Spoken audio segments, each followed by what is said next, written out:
আসসালামু আলাইকুম প্রিয় দর্শক, আমরা এসেছি আজকে পুঠিয়া রাজবাড়িতে, যা রাজশাহী পুঠিয়া জেলায় অন্যতম প্রাচীনতম একটি রাজবাড়ি। রাজবাড়িটি রাজশাহী সদর হতে ৩২ কিলোমিটার দক্ষিণ পূর্বে পুঠিয়া বাঘা মহাসড়কের পাশেই অবস্থিত।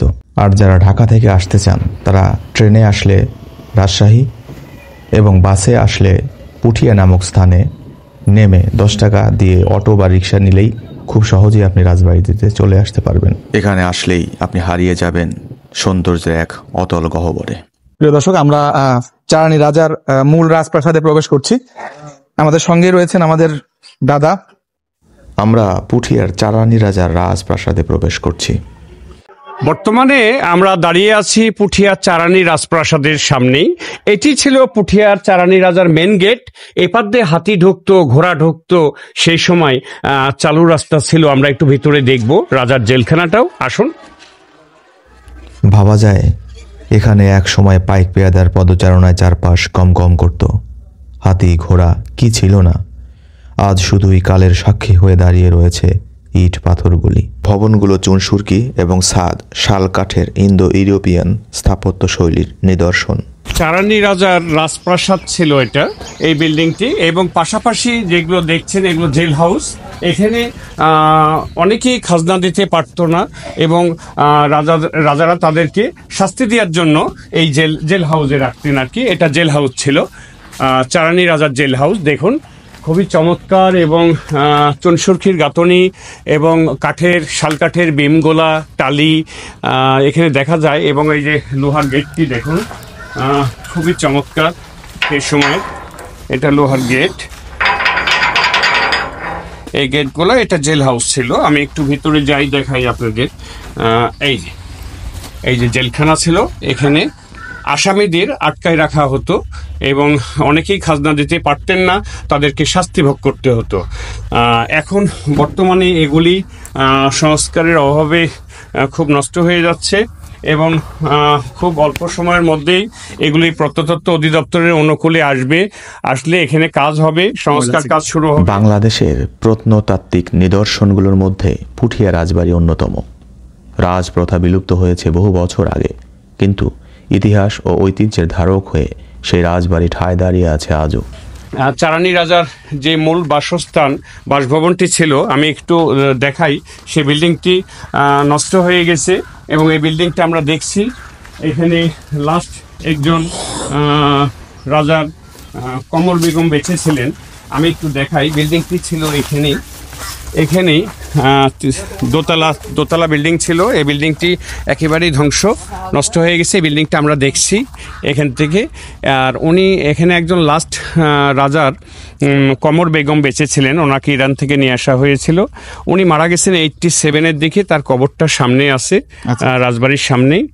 আর এখন এগুলা অনেকেই বসবাস করছে, কিন্তু বেদখল হয়ে গেছে।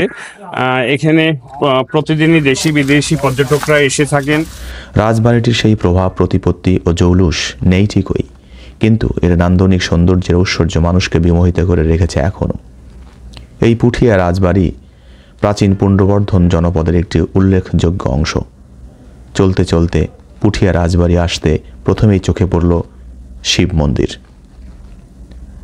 এরপর দোল মন্দির। সপ্তদশ শতকে মুঘল আমলে তৎকালীন বাংলার বিভিন্ন রাজ্যের মধ্যে পুঠিয়া রাজবাড়ি ছিল সবচেয়ে প্রাচীন।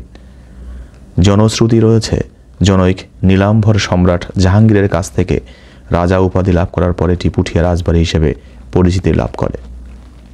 এর আগে 1550 সালে বাদশাচার্যের পুত্র পীতাম্বর রাজশাহীর পুঠিয়া রাজবংশের গোড়াপত্তন করেন। 1744 সালে এই জমিদারি ভাগ হয়। সেই ভাগাভাগিতে জমিদারের বড় ছেলে পান সম্পত্তির 5.5 আনা এবং অন্য 3 ছেলে পান 3.5 আনা। এখানে অফিস হিসাবে রাজারা ব্যবহার করতেন এই বিল্ডিংটাও। আর পুঠিয়ার চতুর সাইড দিয়ে পরীক্ষা, আর 6টা পরীক্ষা। এই পরীক্ষাগুলোই এক একটা মন্দিরের নামে নামকরণ, যেমন শিবসাগর, গোপাল সাগর, গোবিন্দ সাগর, শ্যামসাগর, এইভাবেই নামকরণ। বহিরাগত শত্রুর হাত থেকে রক্ষার জন্যই এই প্রোটেকশনগুলো করেছিলেন আর কি। এই পরীক্ষাগুলো সে সময় করা হয়েছিল এবং এগুলোর মাটি দিয়েই কারুকার্য, এই যে টেম্পলগুলো যে নির্মাণ করা হয়েছে এগুলোর মাটি দিয়েই কিন্তু কারুকার্য করা হয়েছে আর কি। এবং রাজপরিবারের আত্মীয় স্বজন এখন ওনারা কলকাতায় থাকেন, এখানে আসছিলেন, বিগত 4বার আসছিলেন। চারানি রাজার নাতি ছিলেন এবং সঞ্জয় কুমার, উদয় ভাদুরী, গীতা দেবী হচ্ছে চারানি রাজার নাতনি।